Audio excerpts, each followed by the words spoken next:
ఎప్పటినుంచో ఓ కోరిక ఉండిపోయిందే. ఏంటి బావా అది? నా జీవితంలో అమ్మ తర్వాత అంత ప్రేమ చూపించింది నువ్వే. అంత ప్రేమ చూపించిన నువ్వే నా డ్రీమ్ గర్ల్ కూడా అయిపోయి ఉంటే ఎంత బాగుండేదే.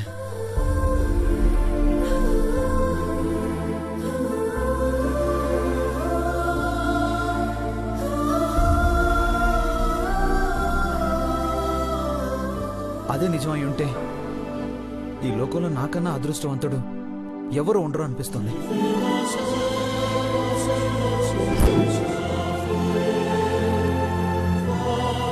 ఎందుకే